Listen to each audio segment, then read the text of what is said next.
Oh,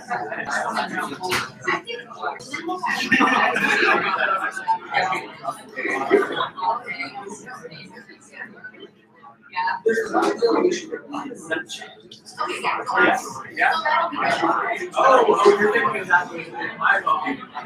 No, I'm thinking.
I think so, yeah. Yeah. My name's Madeline. I'm Steve's experience. I'm working with most of the human resources. You guys are having work right now, but doing a lot of public records. Yeah. And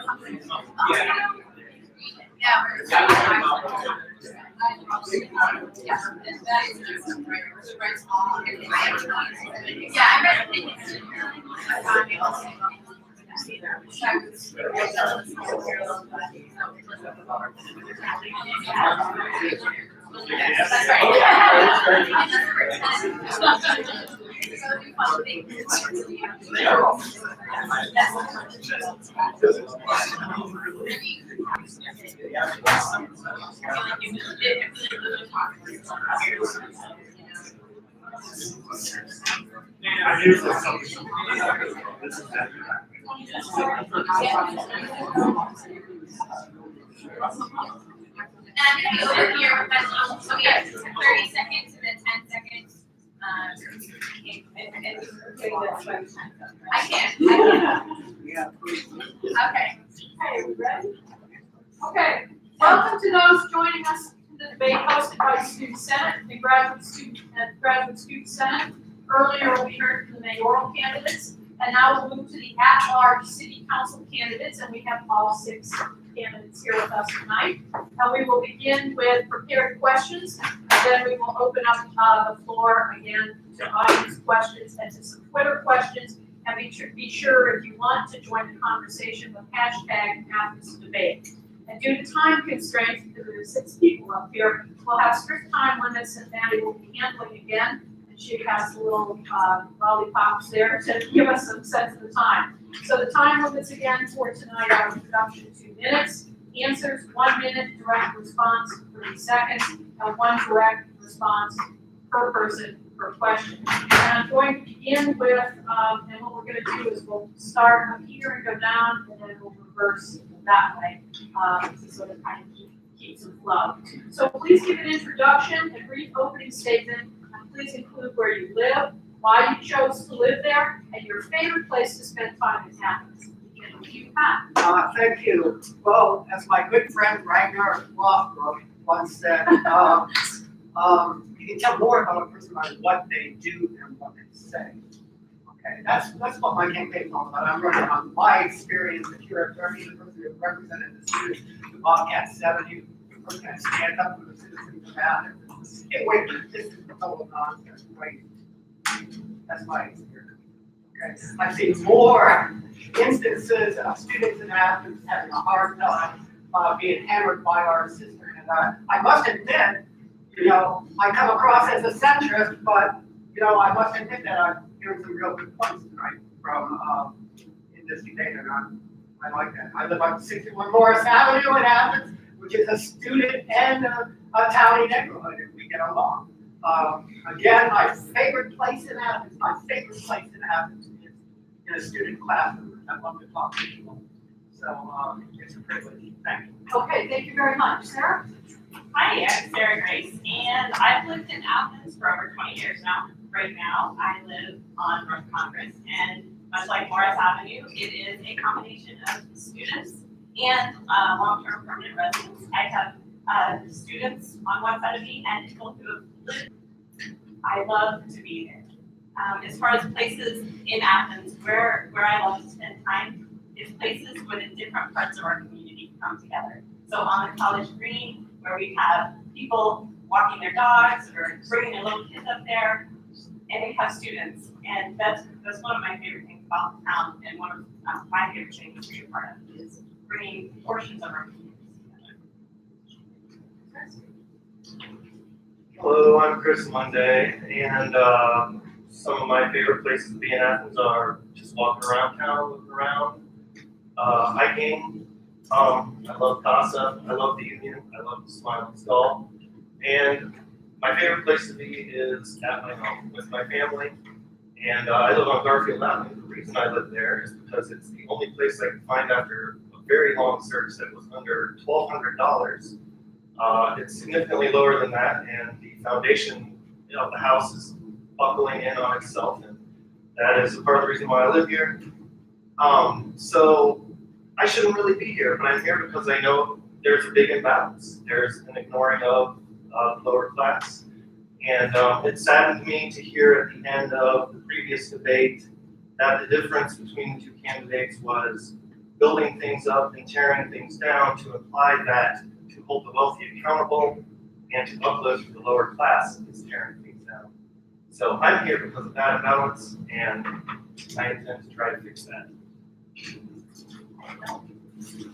All right, hello, my name is Ellie Hamrick. I'm 28. I rent an apartment up at Campus Heights, or Carriage Hill, as some people might know it by.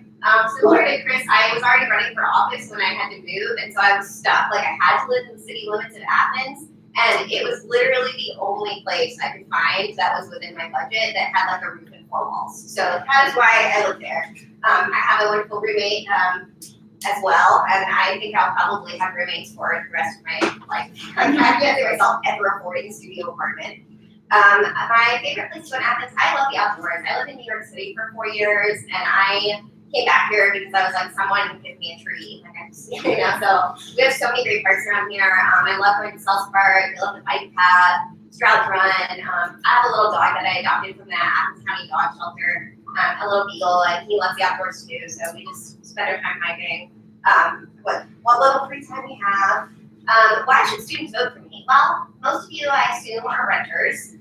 You should vote for me because I'm also a renter and because I support renters' rights. I'm running on a platform for workers, renters, and students. Like Chris, I feel like that there's been a huge imbalance in the kind of people that have power here in Athens. You know, as David mentioned in the last debate, the Democratic Party effectively just appoints people for office the majority of the time. They're not even facing challengers in the primaries or the generals in most elections. So it's kind of like, why do we even have elections? So I think people deserve a choice. I think, you know, everybody else up here besides Chris and me is a landlord or a homeowner. We're the only renters, the only wage workers. I think we're going to bring a different perspective to city government.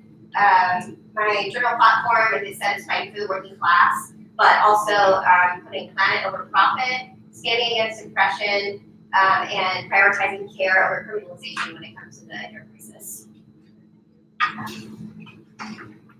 Hi, my name is Beth Clodfelter. I'd like to thank you all for coming out tonight. I know there were lots of other things you could have considered doing tonight, but I think it's great that you're trying to become better informed about who your choices are to vote for and to find out issues related to the community. So thank you for being here. Thank you very much, Dr. Bernier, for moderating this, and thanks to the Student Senate and Student Graduate Senate for coming up with the idea of holding this event at all. I think it's nice that there's an actual debate, not just candidate forums. I have lived here. Oh, I was originally born here, actually. When my mom taught second grade at Morrison Elementary, my dad was a graduate student. But they moved when I was a toddler. I grew up in a small college town in Indiana. And I came back to Athens right after finishing graduate school at Indiana University, thinking, like a lot of people, that I would live here for 2 years and then I would move on. But I fell in love with this community and I decided to make it my home. My platform focuses on sustainability, safety, and stewardship of the public dollars and resources. And I'm very pleased to say my campaign has been endorsed by the National Association of Social Workers Ohio chapter, the AFSCME union, which is the one that a lot of OU employees belong to, and Planned Parenthood, Advocates of Ohio. So I'm happy about that. My favorite place to hang out in Athens, I do love Sells Park. I go hiking there a lot, but it's hard to beat Donkey. I really like going to Donkey to meet with friends, to hold meetings, or just to do some work on my laptop. It's just a wonderful community coffee shop.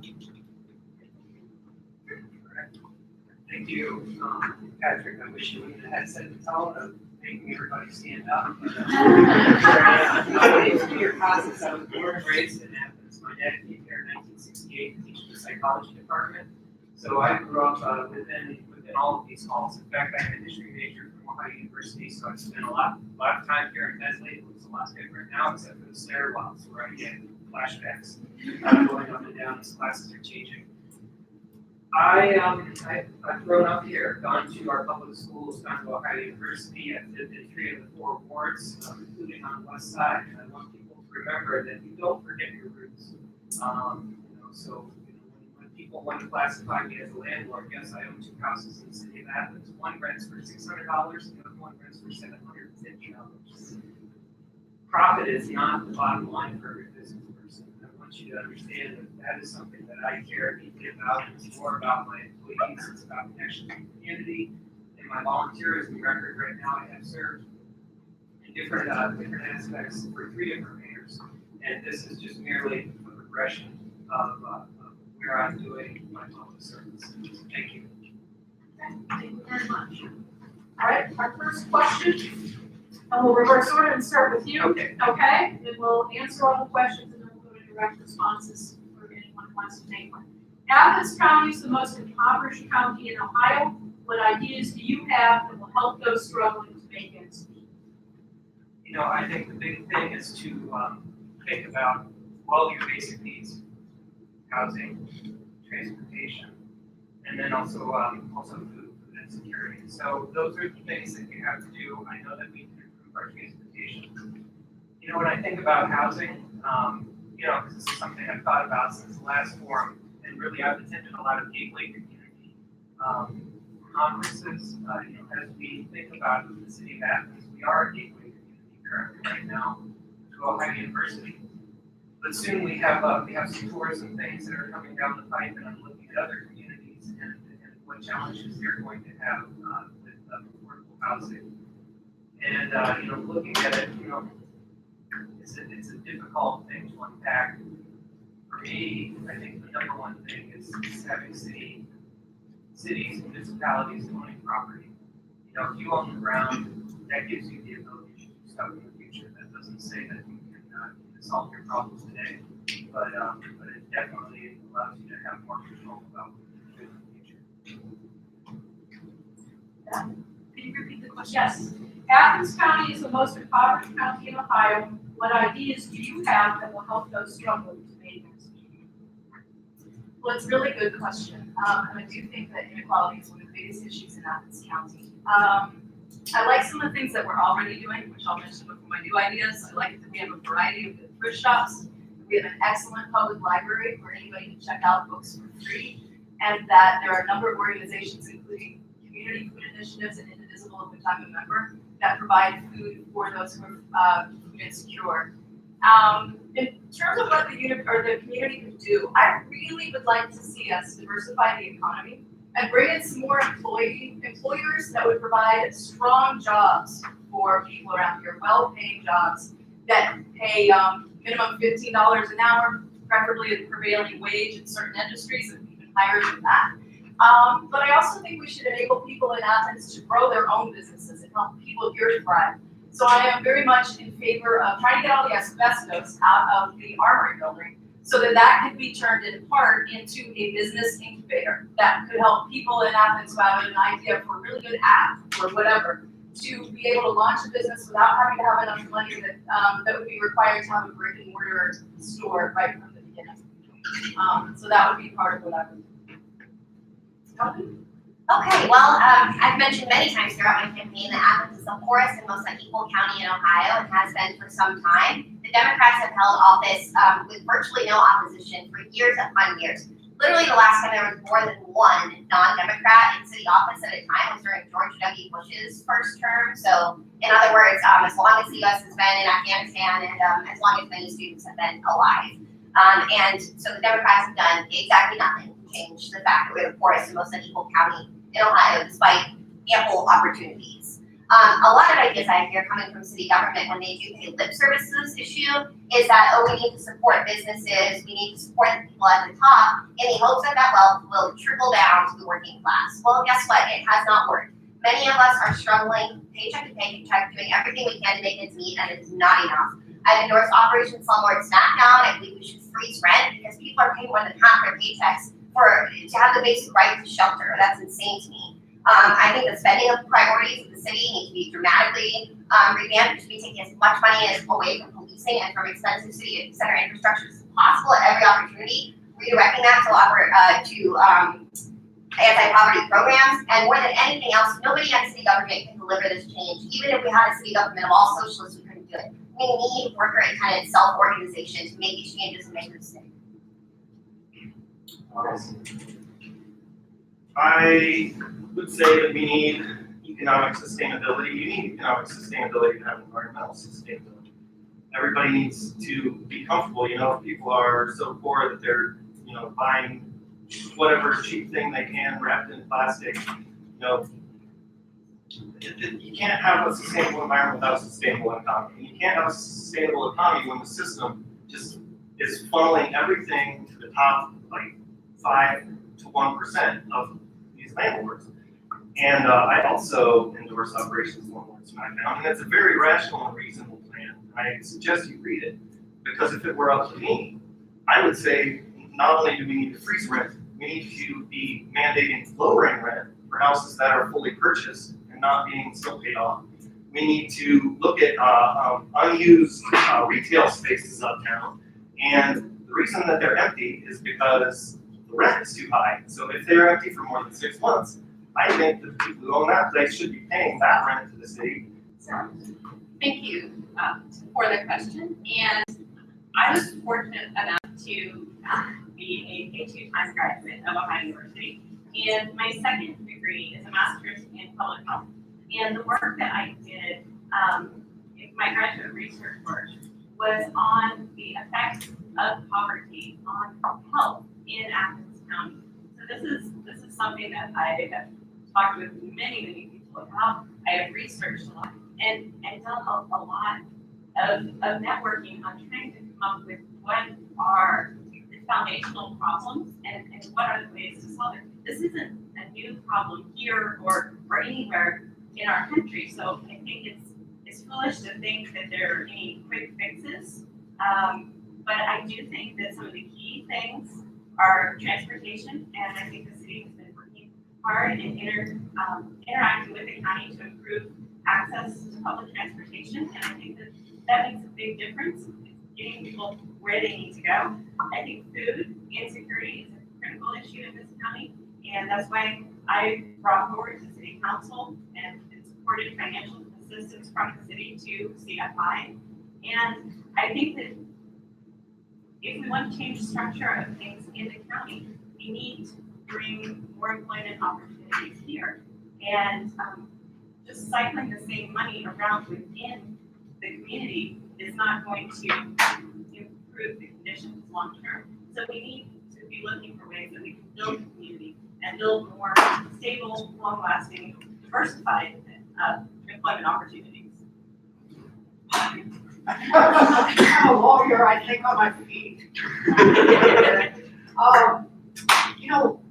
It's kind of funny because we talk about things that, can be done and things that really can't be done. They sound really cool, but they can't be done. It's a practical matter. So I'm going to deal with a realm of things that I think can be done. Okay, but first I want to address what I see as a problem, two things. One, tuition is out of control nationwide. Tuition is out of control. You guys are parents so bad. Everyone in the whole country knows this. And you gotta stand up, and there's a lot of people who stand up with you. But this happens again. Okay, that's one thing. We have a great tourist economy. Yeah, everybody likes to go to the breweries and, down a few minutes. Now, get good buzz on that sort of money. But, maybe we need to get some more pot out. So to speak, we're gonna legalize pot for what we really gotta do that and get some cafes on. But the other thing we need is we need some kind of an industries, and there's no reason we can't do kind of a solar thing. Why can't we spend some money on making the entire city solar, not just the roof of the civic center?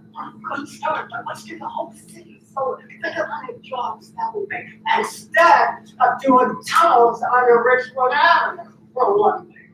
Instead of $50,000 a year for trash cans on Court Street that smell as bad as they ever did. So let's think about what can really be done and what makes a difference and what makes those jobs. So we're not the poorest country. Okay. We're gonna question on our next question. And we'll start at Patrick's end and work back down. Does anyone have any direct response? Oh, sorry, I 30-second I direct lost response. track. Go ahead. I Direct would just response. say, it is impossible for the same money to cycle around, because it's cycling up to a small amount of people, and it's cycling up into Walmart. Soon it will be cycling up into Menards. Yes, we cannot completely live off the same money cycling around, but when we are allowing it to be stolen, then, we can make less of it be stolen, and the economy will be more sustainable. Yeah, I completely agree with Chris. I mean, this isn't like the cooler ring. I pass $1 to you, and you pass $1 to her.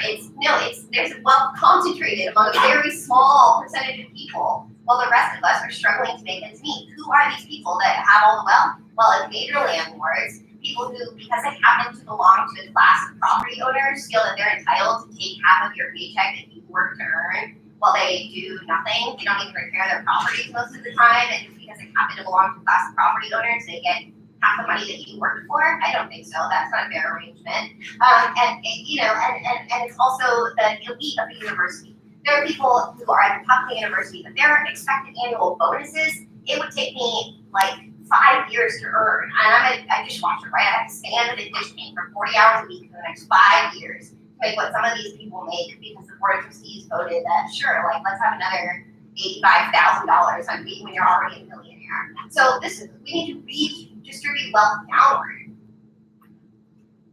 Anyone else for a response, sir? I would just like to say that on one thing, I do agree with Ellie in terms of many of these changes will not and cannot come from city council. As Patrick said, we have to deal in the realm of what is possible. And one thing about responsible city management is not opening the city up to lawsuits that would then drain financial resources over passing unconstitutional restrictions on property rights. Individual freedom and property rights are foundational in this country, and to open the city up to lawsuits by taking away people's property rights would be detrimental in the long term. So to change patterns, change things, we need to have people speak up for themselves and know their rights. Know that it is absolutely illegal for a landlord to improperly keep a security deposit. And there are significant punishments in place for a landlord who does that. The tenants need to know their rights and need to know that it is not a difficult thing to challenge. And so I think that there are ways that these patterns can be changed, but we have to do it constitutionally. And so I think that's an important thing to point out. Just a real quick comment on this. When we talk about things that are feasible, one of the problems that this Athens is unique is that the city is a very small area. We own a very small property in this area. And, even the private owners own a small area. Who owns most of the county, or at least most of the city area? Oh, you, okay? And we like to talk about this partnership we constantly have with OU. Well, a partnership implies that both parties are going to profit from that partnership. Both parties are going to benefit from that partnership. And one of the things we need to do is get them to understand, the administration of OU to understand that you want Athens to be a nice place where we have stores, where we have businesses. Well, quit cutting our throats. Open up some of the land and let some development really happen in this city. Don't you sit back there and say, oh, wouldn't it be nice if we had more houses, expensive houses? Because it's going to take more, and it's going to take cooperation from all you, real cooperation, not just taking, it's giving as well. Any other direct responses? I assume that what can't be done is the mandating the lowering rent, which I realize, that's what I said I would do if I could. It was based on that, this Operation Slumlord Smackdown plan is a reasonable and rational idea.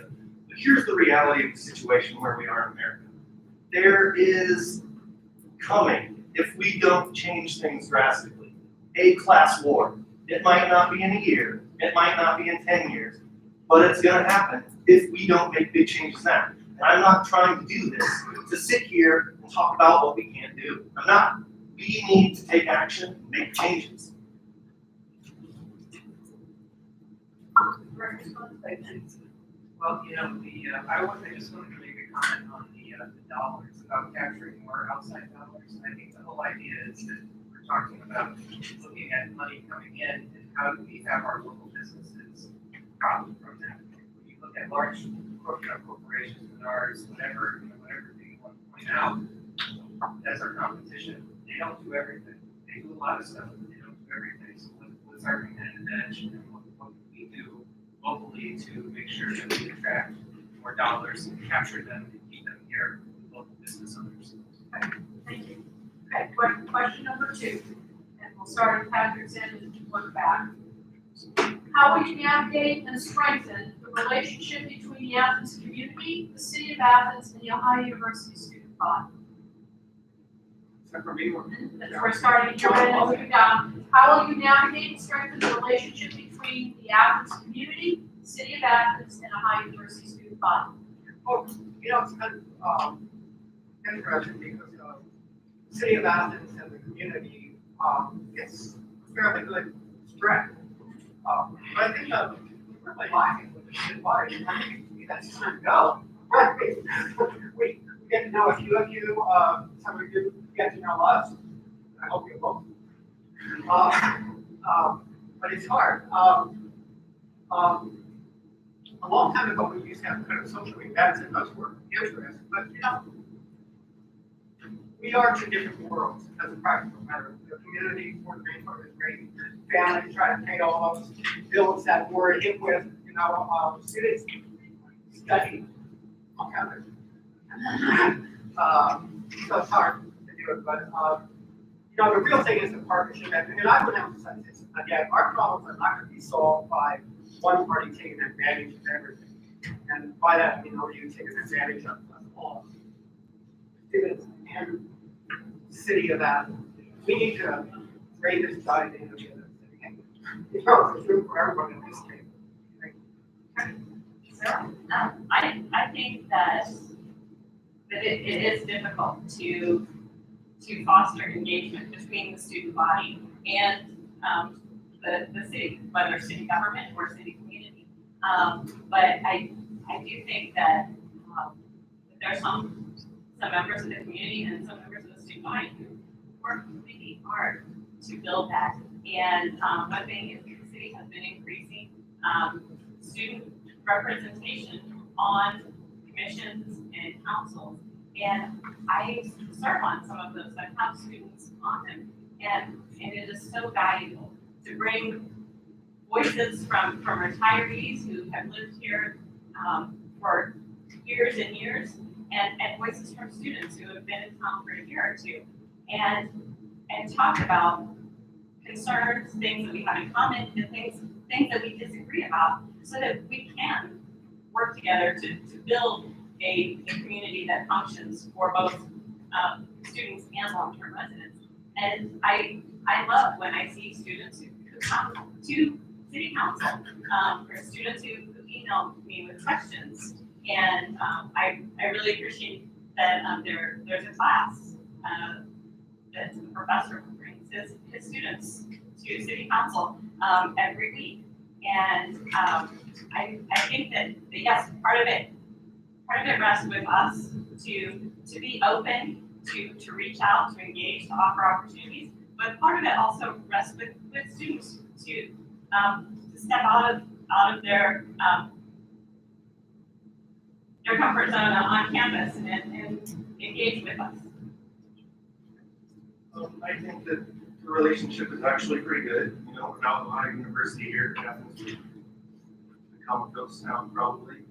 I feel a big, strong connection to a lot of students I meet because they are in a similar situation to me, with you know, working hard and giving all of their money to housing. Now, a thing that we could do maybe for them is to face this, you know, issue of OU, like why is the enrollment decreasing? Well, for many years, they try to increase enrollment, raise tuition, completely unsustainable, unfair for the students who are coming here for an education. The focus should be academics and not profit. And as Ellie said, you know, these bonuses, ridiculous, you know, I mean, good God. If I made $40,000 a year, I would be happy and comfortable, let alone, you know, $400,000 a year with an $85,000 bonus or whatever, you know, it's insane. And so I feel a strong connection. And, you know, like I said, about the University of Town of Dawn, there are just some tweaks, but I don't think that it's a connection between the students and the town. I think that the connection between the students and the town is actually pretty good personally.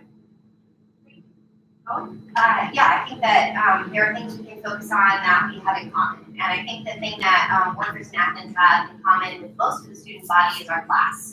Most of us are working class students and people who live here alike. Most of us, that means, have to sell our labor to somebody else in order to make enough money to then give back to the class that we sell our labor to. In order to survive. And so I think that we have a very shared set of interests, and I think there can be a lot more collaboration among students and other kinds of workers. This is already the case in many workplaces. I work at a small town business, and I have coworkers that are students and coworkers that have lived in Athens for 40 years. And it's funny when we start talking about how our job could be improved and what we have in common as workers, suddenly student and non-student doesn't matter quite so much. I think that there's a lot students should be involved in supporting worker self-organization. For example, the Ask Me classified staff drive right now is something students should really be involved in. And I think that when students organize, that other workers should show up to support them. I know Graduate Student Senate has really been a leading voice for better health insurance and lower premiums for grad students. And that's something that I think all workers in Athens have an interest in. And the last thing I'll say is that students have historically played a very important role in social movements. And so I think that those movements are places where students and non-students can come together. I was just reflecting on the fact that I think that Donkey Coffee is my favorite place to hang out in Athens, because in Donkey Coffee you get a really nice mix of students and community members and professors, and I just like places like that where we can all come together. I think that's part of why I like hiking in Sells Park. It's just really nice. I was just thinking, I also really like the student who was right across the street from me, who has my sign in her yard. And for almost 20 years, I worked helping OU students. I worked really closely. I was an academic advisor for about 10 years, and then I became the director of the Office of Nationally Competitive Awards and helped students apply for and often get really prestigious national scholarships like Fulbright Awards, which I helped 150 students get that. And I just got to know them so well, and so I'm hopeful that my almost 20 years of experience at Ohio University, and the fact that I'm now doing environmental work with the Southeast Ohio Public Energy Council, so I'm a community member, will be advantageous when any issues come up that affect both students and the community, or if there's any conflict between them. Hopefully I can help to navigate those waters. Yes, thank you. You know, I was sitting here thinking about a conversation that I had with my mom, because when you are in a stressful situation, you call your mother, and so I was calling her very recently, this last conversation that I had with her. And I was telling her about what was going on here, and specifically about this stuff that's going on, and she said, being young in Athens is hard. And that really rang true for me. I think it's difficult because you're not from here. You come here, you're here for a short time, you don't have the ability to, you've got to figure out how to engage. I didn't engage when I was in school.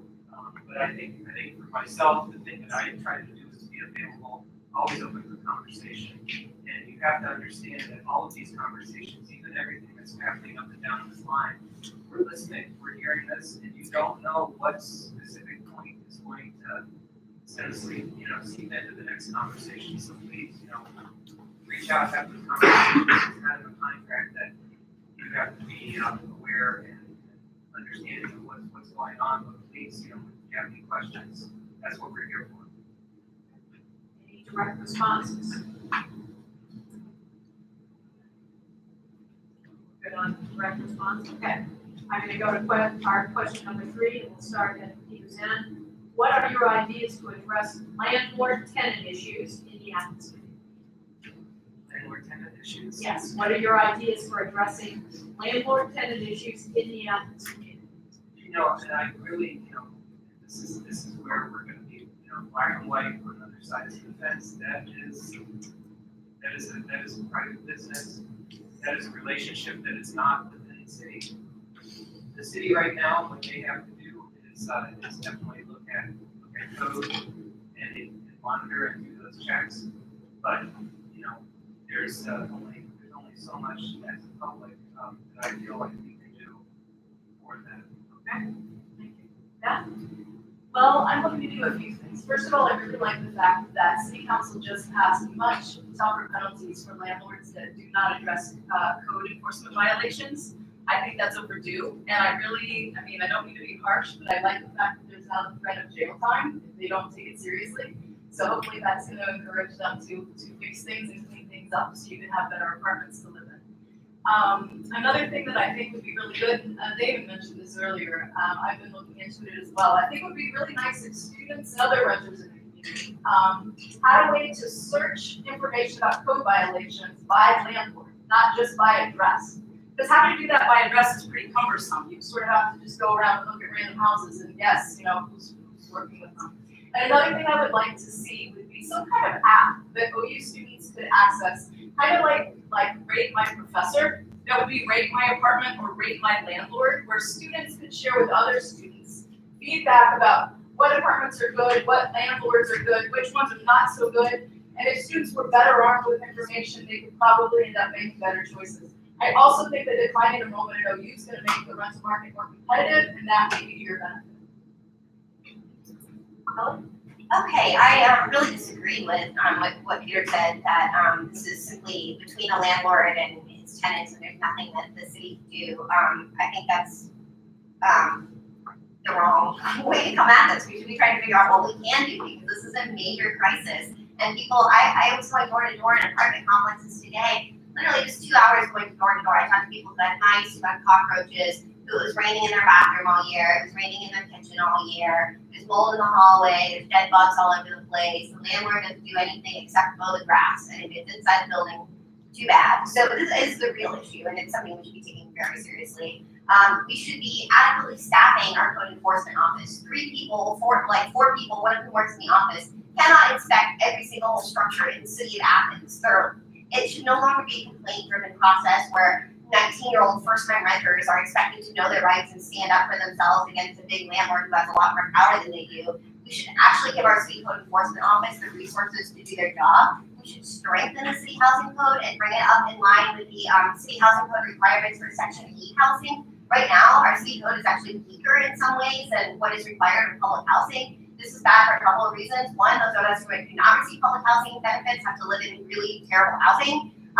Those who do receive public housing benefits can't find a place to live because literally landlords can't legally accept their money because their housing is of too poor quality. And what is the solution to this? Yes, it can come from the city. There are things the city can do, but it's really going to come from organized tenants. It's gonna come from a tenant union, and that's what we need to work toward. This is a major problem, not just here, not just in America, it's happening all over the world, and it's because of the power that comes along with money. That's an issue. Do I have a magical solution? Well, luckily, Damon Crane has the Operation Slumlord Smackdown, which isn't maybe a magical solution, but it's reasonable. Trust me, it is completely rational. Read it. But also, to first deal with a problem, the very first step to dealing with a problem is to acknowledge that it exists.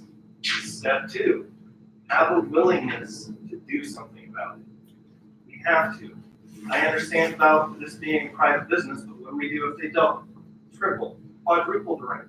Do we still sit here and say that this is okay, this is a private business, this is what is going on? We have to acknowledge the problem, and we have to have a willingness to solve it. Together, we can figure something out. Thank you.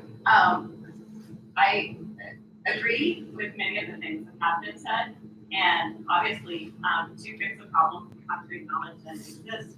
And I'm proud that the city of Athens acknowledged that this was a problem many years ago and has done a lot in for decades now.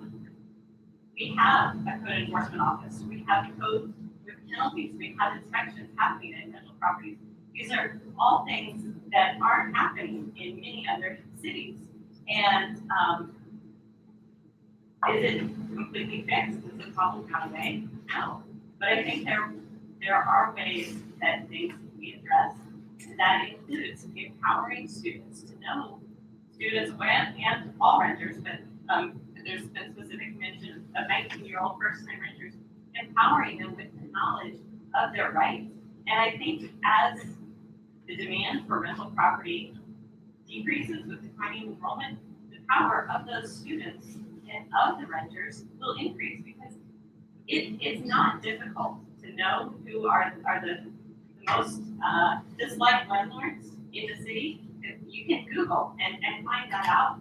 And as there are options and spaces available, renters can use their voices and their dollars to choose where they live and to call code enforcement. And we have an app where you can report problems.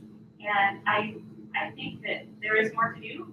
I think that we need to add tablets to our code enforcement process so that when they're doing their inspections, they report everything and it's automatically an electronic record that can be searchable.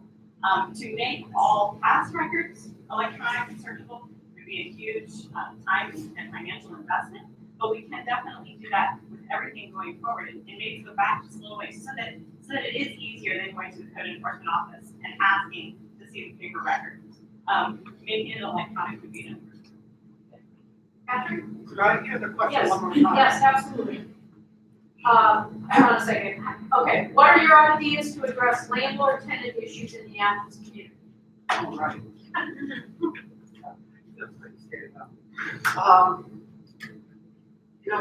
This is a little complex. I was doing my own tenant law for 20, 30 years, to the Center for Student Legal Services. And things get divided into two things. One is, the conditions of the house itself. That's what code enforcement is supposed to be regulating, or at least checking on. And there are problems, and I agree with Ellie a lot that she said that I think a lot of the real improvement, especially with the rent itself, is going to come from tenant unions and the fact that people may actually start doing some protesting. I recall years ago, people had brought toilets and dumped them in front of City Hall. But there's also the question of the size of the rent and the theft of security deposits. The increase of the rent if you're a day late, or if you would meet people and one person is a day late. We have the most obnoxious leases in Athens, of course. A few landlords have really taken advantage. My real solution, one is, again, it goes to the partnership with OU. I remember when Dr. Geiger was secretary for the trustees, was here, and he was actually advocating that OU take a real hand in controlling the abuse and saying to landlords, you have to meet these certain qualifications in order for our students to be able to rent. Just imagine that when you really took an active role in protecting students, combined with the city itself, we could make some progress.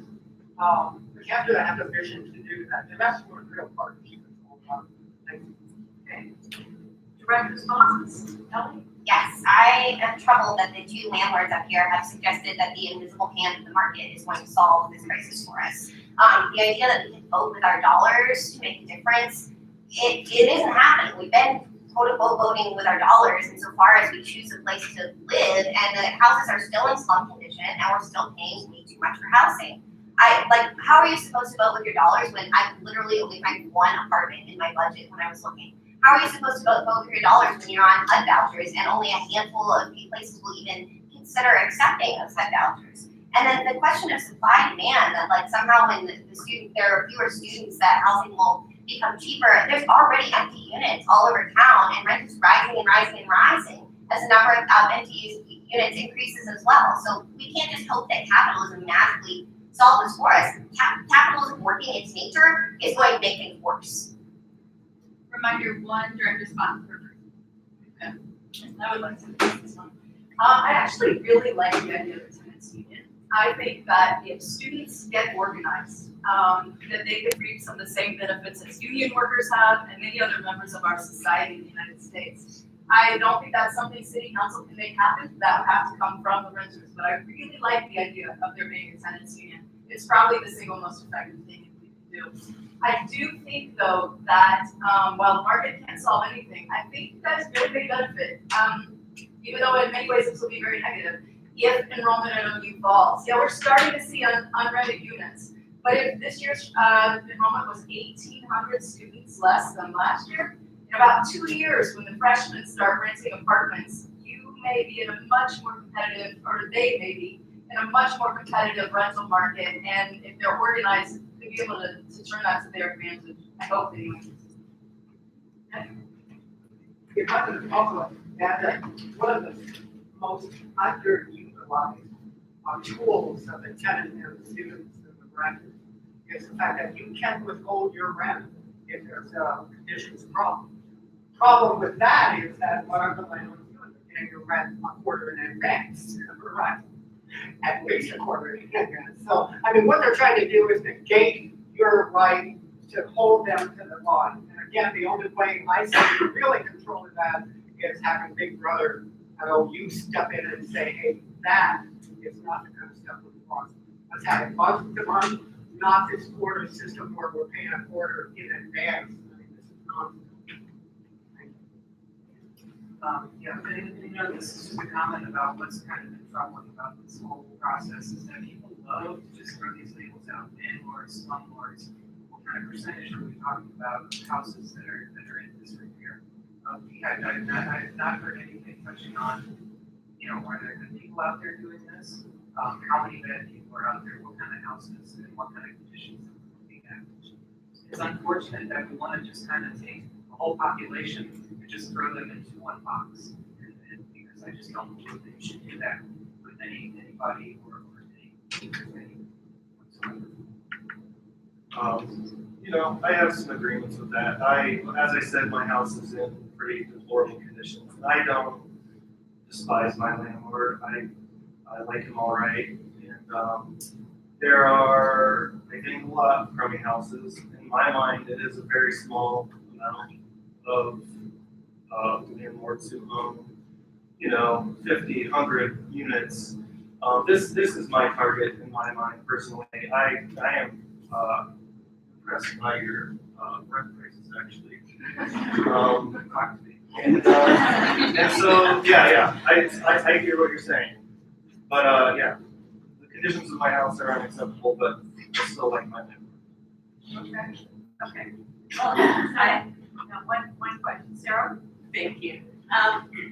Yeah, what Peter said is attacking an entire group of people that happen to have the same job is definitely unfair. I have 5 properties. I am not a mega landlord, but my status as being a landlord has been referenced many times. And I have several of my properties that rent for $300 per bedroom. And I work really hard to treat my tenants fairly. I have forgiven rent when they've had vehicles break down. I have negotiated lower rent because I know I have someone who wants to do an AmeriCorps position and they want to stay in town. And so I took on this job of being a landlord because I wanted to be able to work to help save money to pay for my kids' college, but I wanted to be able to be home with my kids when they were young. And this was something that I could do. I frequently would go clean or paint apartments between tenants during the night so that my husband could be home with the kids while they were sleeping because I couldn't afford to pay for childcare while I worked. And yes, I was a business owner, but I was also the business's only employee. So I was very much a worker, and I am a worker. I respond to maintenance calls and lockout calls. I fix plumbing and electrical work. And like, I am definitely a worker, and I listen to my tenants, and I do my very best. And so I felt attacked much of this campaign, and I really think that it's unfair. There are bad actors in every field, every business, and I think that painting with broad villainizing brushes is not the way to build community or to improve things. Okay, thank you. All right, our next question, and we'll start at Patrick's end and work down, okay? What efforts will you make with Ohio University to collaborate in promoting safety and lighting in the overall community on campus? Okay? Well, first I'd like to go back to the real quick comment. People that they don't say, you know, that I think I'm the largest in the government.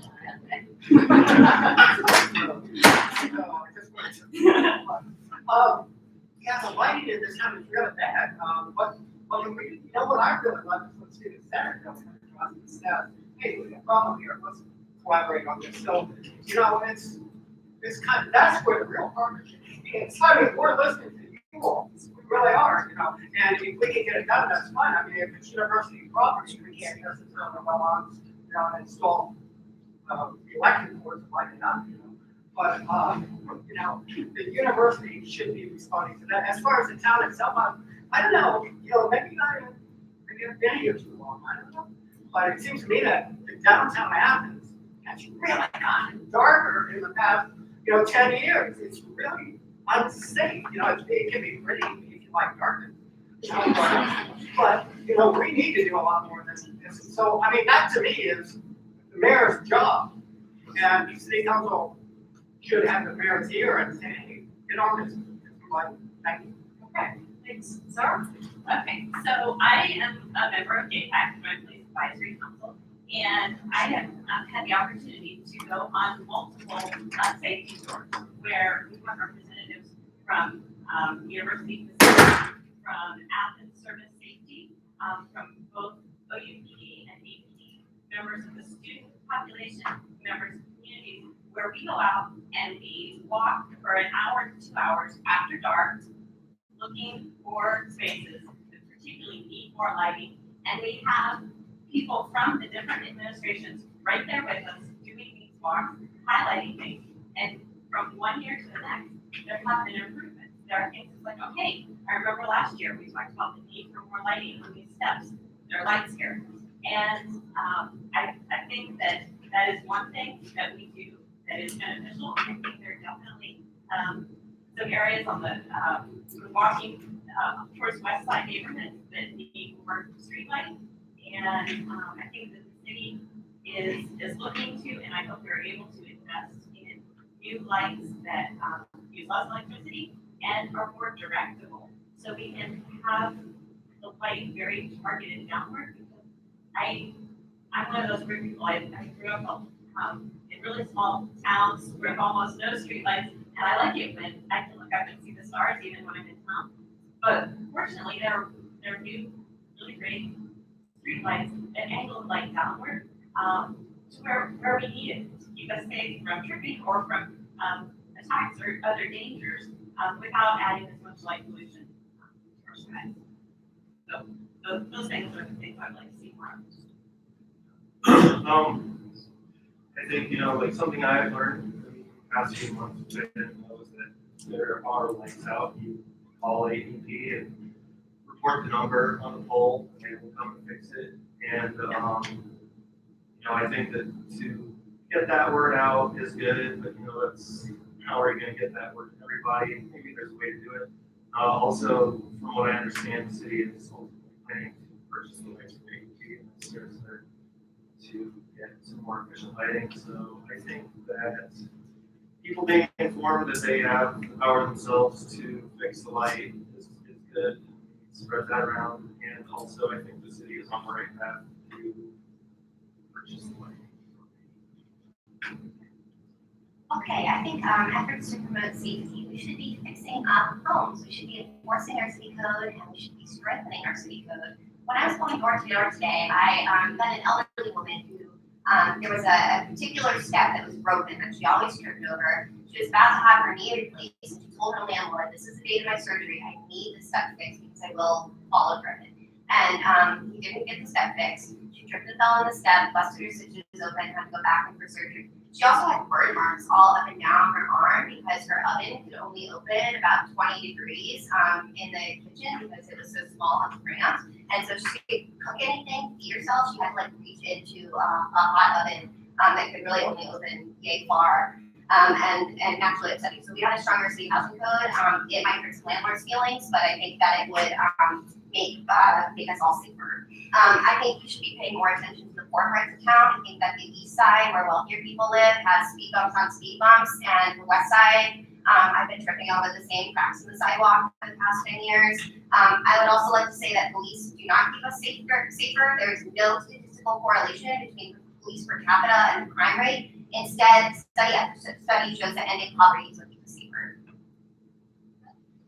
Well, safety concerns are one of the reasons I decided to run for city council. I was really upset last fall by the increased number of sexual assaults on the Ohio University campus. And I did my own completely unscientific poll of female college students and expressed to them, that I'm so sorry this was happening, but asked what they thought the city could do. And the number one thing they said was to improve the lighting.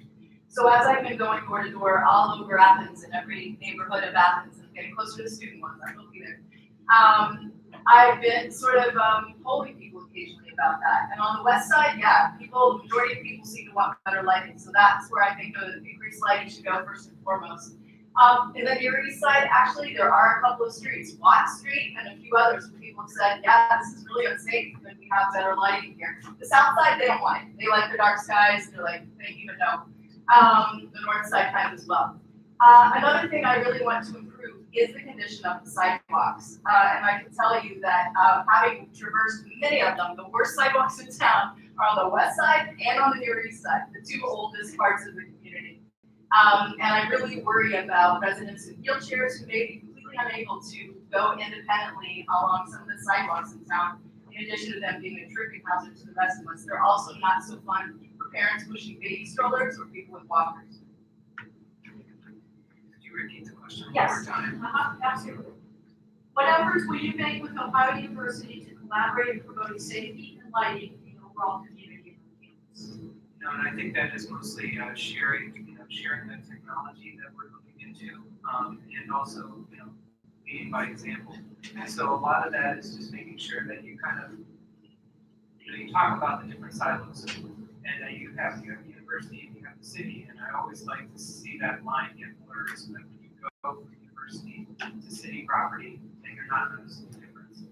LED technology is it's far superior, it's cheaper to run than what we've relied on for the last 50 years. And so as we move forward as a city to owning our own infrastructure and also improving that light system, maybe introducing that company also to the university and seeing if that is something that they want to also invest in and produce something that's going to be uniform across the borders.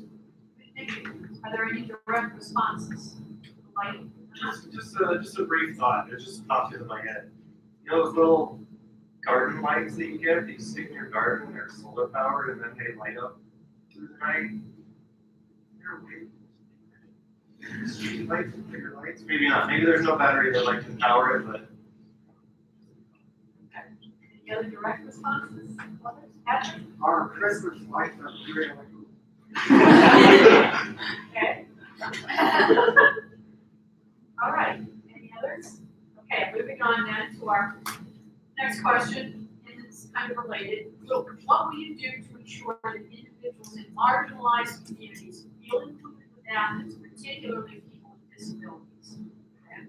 So what will you do to ensure that individuals in marginalized communities feel included within Athens, particularly people with disabilities? So let's start at this end. You know, and before I touch on disabilities, I think that looking at what our school district is now doing with the process of taking 4 elementary schools and bringing students together at the 4th grade instead of the 7th grade, that is paramount. That is something that I've been extremely excited about and have worked to make sure that is something that we don't forget, because our district is very economically diverse. And so I think getting groups together at a younger age is important. And when you talk about disabilities, that is whenever we're looking at upgrading our infrastructure, that we look at making accessibility paramount. That is all part of the Complete Streets initiative, where you're looking at making your streets safer for your marginalized population, age 8 and age 80.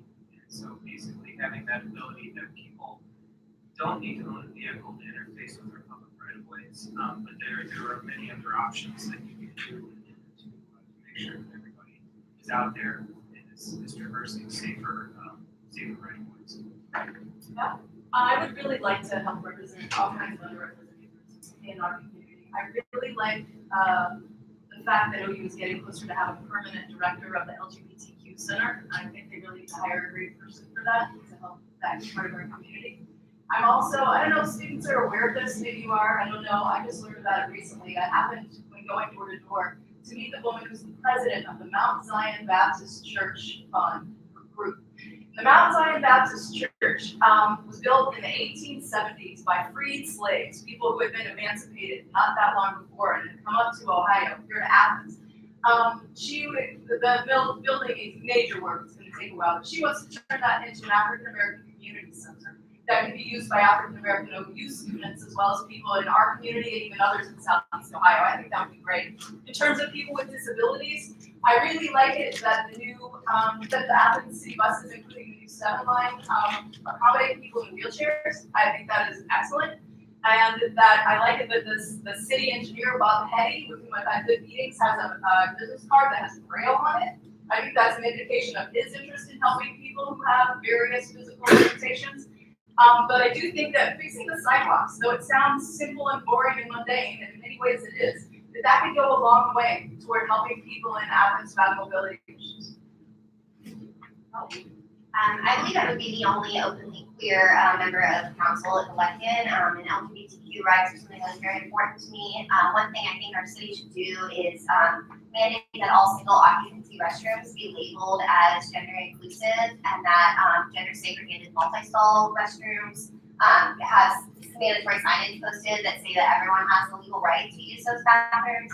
That's really about the full rights of non-binary, trans, and intersex people to participate as equals in society. It's not really just about the bathrooms.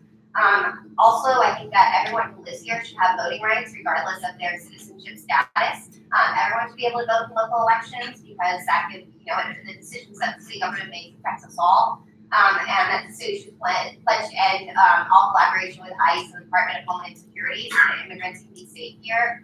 In terms of disability, I agree we need to further expand our public transportation and make sure that that is accessible to people with physical disabilities all the while. One thing I've noticed that I think our city government does fairly well is that when there's an infrastructure project underway, I've noticed somebody always asks the question, like, will this be accessible for people with different abilities? And I think that that's really important. I also think that capitalism creates a category of disability and then stigmatizes and oppresses that category based on what is profitable and whose labor is the most easily profitably exploited. So I think the fight for liberation for all oppressed people, including people with disabilities, is really a fight against capitalism. I agree on the bathrooms, I agree on the sidewalks, uptown buildings. I don't know about all landlords, but I know that at Casa, when they put an accessible ramp in, they had to pay for it. I think that the building owners uptown need to pay to make all of their buildings accessible and not make businesses pay for it. Because they're already getting paid enormous rents. And then also I have a friend who currently lives in a wheelchair who, when they changed the parking meters, called Mayor Patterson to appeal to him that they not change it in the handicap spots. And Patterson's response was that he wants everyone to be equal. And so therefore did not keep them at that level. And so as an idealist myself, I understand what Councilperson Costas is saying about the schools, and I hope it does work out that way. But my daughter already wealthier students, and I'm not for segregation. I think that in the end that might be a good thing, but I am personally seeing the negative effects of that combination, and the stress of so many students also, I think, plays a part in that. But hopefully in the end, it will be a positive thing. But I think we need to uplift those who are of low income so that they're, so that kids who shouldn't even have to think about that don't have to have self-esteem issues at the age of 10. I think that in addition to improving our sidewalks for accessibility, it's in all neighborhoods, and I live on the Erie side and west/near north. It's categorized differently, and there have been some significant barriers to strollers over the years in both of those neighborhoods. So I think improving the sidewalks, and also as we do that, paying attention to curb height, especially sometimes accessible vehicles have difficulty with ramps if the curb height is not appropriate next to parking spaces. So we need to be attentive to curb height, and I think that moving forward, having audible alerts on the crosswalks in the most heavily trafficked locations is going to be a good step. And a lot of the grant funding that the city is working to obtain to improve those sidewalk locations and crosswalk areas, especially making the uptown more accessible and more walkable, are steps in the right direction for those issues.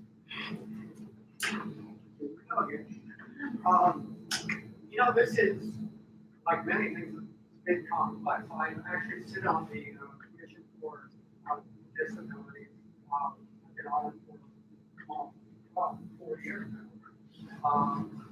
So I've seen a lot of different aspects to it. We need to get ADA compliant on something.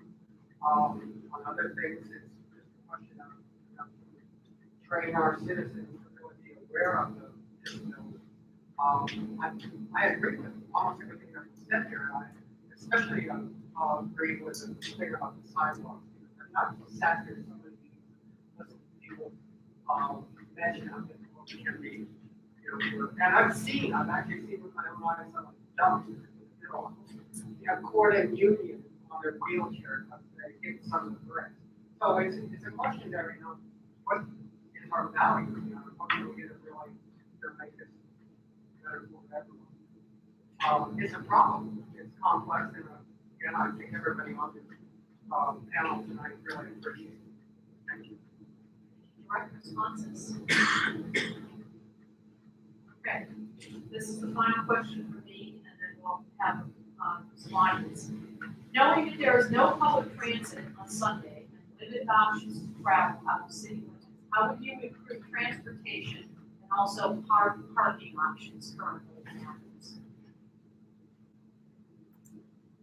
How would you improve transportation and parking options currently? Starting in Athens, right? You should have said that. Yeah. My whole thing is, and this is something I keep mentioning, that, we spend our money, our good money, we spend it on what I consider frivolous projects. So, and when we want to have the kind of thing that on transportation, on Sunday we have people say, well, you can't take it from this fund and put it in that fund because we've got general fund, whatever.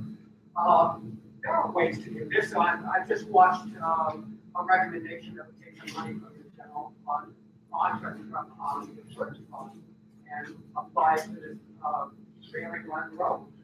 Yeah, that's something, what's important. As far as the parking, this is a they should never agree. Great, let me tell you that, because the one question I was asking council when it was asked and it was answered, and the question was, do we need these parking rates to be raised and paid for the new meters? The answer was no. So they raised them anyway, so they just taxed you all. So, you know, we've got parking garages, we have 2 floors that are not being used most of the time, especially these. I can't go there, I mean, we used to pay $80 a month to rent that space and have unoccupied most of the time, you know? Why can't we liberate some of this and make parking more available, and then we have the issue of television, which I look forward to discussing in great detail. Thank you. I would absolutely be in support of finding the financial means to help the Athens Transit improve or increase their service. And it's not an easy thing to fund. It's a costly endeavor to provide public transportation. Our partnership with the university has really made a lot of that possible. And so I would hope that with time, as ridership increases, which it is, like with the Line 7 that goes to Albany and Nelsonville, we're seeing steady increases in ridership. I believe we're seeing steady increases in ridership within the city. And so as just knowledge and use of it expands, I believe the availability will also expand. And so I would love to see public transportation more widely available and also available on Sunday. And the work currently being done in the parking garage is improving how people feel about using the parking garage, I guess, and I think continuing to improve awareness of the fact that there are often 2 levels that are empty there. People can park there for extended periods of time, and you're protected from rain and sun and snow, and it's really within easy walking distance for most people to most uptown businesses. So I think in investing in the public awareness campaign and just raising awareness of the space that is there, and also some recent changes to zoning have brought up the fact that there are often unused parking spaces on the far end of Court Street, and so just there are parking spaces out there that aren't used. So just increasing knowledge among the users of where those are, how to access them, and how to use the apps that show you when there are spots open. And that there are apps that show those things. So maybe, I like the optimism that maybe there will be public transit soon on Sundays. That seems to be a logical thing. Maybe like on-call transportation for those with disabilities on Sundays, possibly. Thank God meters are still free on Sundays. I'd love to see the meters go back to what they were, at least go back down to 6 o'clock at the absolute least. But accessibility for transportation is something that we need to think about. But I mean, really, like, this is a very small town. Get out, walk around, walk almost anywhere. You can walk. You don't want to carry a bunch of bags of groceries back from Kroger on the bike path, but like you can walk out all the way out there on the bike path. This is a great town to walk around in. I think that the importance of that is to make sure that people with disabilities are able to get around. And many people have vans, and many people have drivers with them from time to time. But yes, that would be important to make sure that happens. Walk around. I think that there's a bit of an obsession with parking in this town that maybe is a little overblown, because if you have to walk 100 yards to get somewhere, that's okay. Well, if you're a working class person and your car breaks down, what do? The majority of Americans cannot come up with $400 in the event of an emergency. Car repair could very realistically cost more than $400.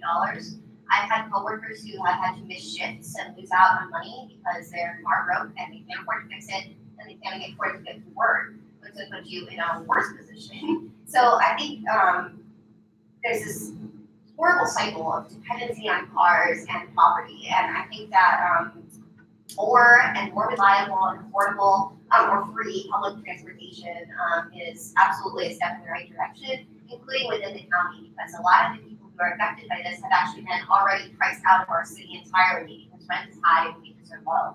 So I think we need the line from Nelsonville to Athens is a great first step, but we need a lot more of that all around our county. Also, I think that if we have this extra space in the parking garage, people who work at businesses uptown should have free parking passes for the uptown parking garage. Like, I know I can't park at a meter when I'm going in for a shift because I'm gonna be there for more than 2 hours and I already have a low wage job and can't afford to lose another $1 an hour off the top of that to pay for parking. So I end up parking out in people's neighborhoods and the residents can't find a parking spot. But if I had a free parking pass and a parking garage, and so did all the other uptown workers, that could go a long way.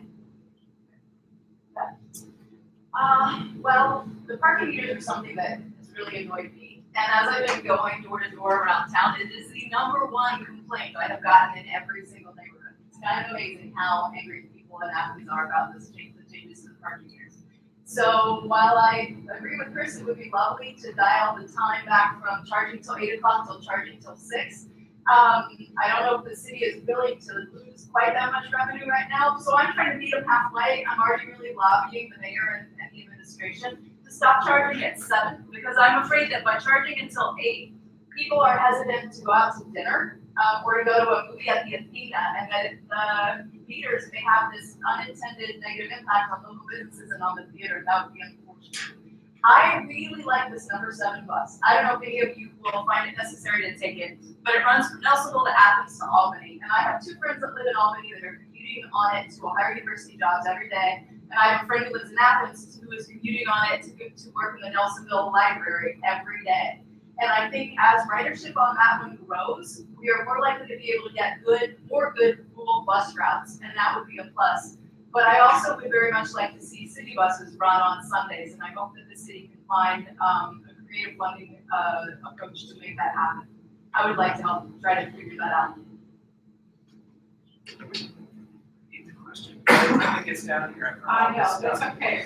Knowing that there's no public transit on Sunday, limited options to travel out of the city limits, how would you improve transportation and parking options currently? And so, let me just touch on parking. So, this parking thing, people don't like change, and that's just what has happened here. And I believe that knowing all the amount of time that our city planner spent working on this, researching it, trying to figure out what the issues were, they came forward with the best plan. I think they need to collect data and understand how the system works. That's what the new meters do. And so they basically are recording all that movement, which is what you didn't have with their old meters. And also at this point, we can pull up an app. You can look and see exactly where spaces are located. So it's no longer controlling around looking for a space. You can target an area that has 6 spaces. There are 10-hour meters, so this, you could go watch the dot top trilogy and still have time for a dinner, park in a 10-hour space and walk in a so whatever's decided with this moving forward, of course, I'm fine with. I'm not decided one way or the other. I'm voted for the changes and what came into it. That's going for right now, and I'm okay with it. As for buses and transportation, we don't know what the future of transportation is going to look like. I've seen so many of these little electric scooters and things like this that are starting to pop up, e-bikes. The idea of having affordable transportation, I think, is more and more within our reach. And I think we're going to see that sooner than we think. And I think we have to prepare our streets to accept more and more of these alternative transportation things. Myself, I'm a senior advancer, single car owner too. So I spend most of my time traversing these streets, pedestrian, bicycle, just finding different ways to get around town, make it work. Right response? I don't personally use the parking app, and I probably won't. And I don't think people should really be using an app on their phone while they're driving. Of course, you can do it while you're not driving, but it seems like a contradiction of safety. And I'm probably gonna have a ticket when I get back to my car because I parked at 5:47 at a meter and put 2 hours in it to come here. And I see you're 7 o'clock and I raise you 5.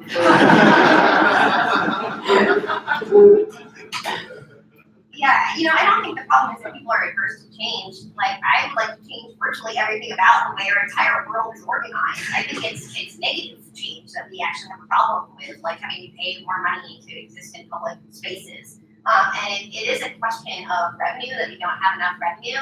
I can think of some very rich people that we can tax. Sarah? Well, I'd like to just mention both what Peter and Patrick said, that the decision was not made for revenue purposes. It was made based on research. Paul Loeb had multiple interns and did a lot of research and spent a lot of time examining usage of parking spaces and talking to uptown businesses about what their needs are for parking to support their businesses, to bring customers to them. And one thing that came up over and over again was we need parking in prime locations to turn over. And so the change in the cost was not because we needed the revenue to pay for the meters. It was to encourage people to park slightly farther away if they want to park for an extended time. Those spaces cost less, and you can park for 10 hours in the garage. And so then people who want to park right in front of the bank or right in front of a coffee shop will park, be able to find a spot and run in, get what they want, and run back out without parking in front of those prime locations for 2 hours at a time. And I would absolutely agree that it would be wonderful if the city and uptown employers could work out an agreement where parking spaces in the upper level of the garage are made available to employees. And I think that would be a great plan. We would love to see those spaces used by uptown workers. Oh, I agree and disagree with everything that's being said tonight. I did want to point out that, I don't know, I ride an electric bike. I invested in it, and I did so because of party. Also for the future, for the environment. I mean, that's something that's very important. Every time we do it, we set an example. So, you see a great deal of guys in white here, and we're happy to try to get the street. Maybe you should be leaving your car in the garage or in the parking. Okay, thank you. Yes, thank you. There's this idea that people can take their personal object and they can park it on the public right of way. And at that point, that public space becomes that one citizen's space. And I'm really for the whole idea that it comes at a price. It's a lot cheaper than what our rental rates are. So I don't believe that we are charging people out. And there's other ways to park around town and not incur the fees. Thank you very much, and now we're turning our questions over to Doreen. So thank you so much for this great event. Now, if anyone from the audience has any questions? Yes. Yeah, are you a capitalist, and what does that mean to you, and how would those views affect how you serve on city council? Thank you. You'll have a minute to answer each of the audience questions as well, and feel free to answer or not. It's your problem. No, I'm not a capitalist. What it means to me is that you're living off the investment, you're financing your money rather than creating an actual labor, not just retirement. So, I worked for 40 years as an attorney. I still have to work on tail off everything. So, but I don't live off my investments. I guess it's a little bit smarter.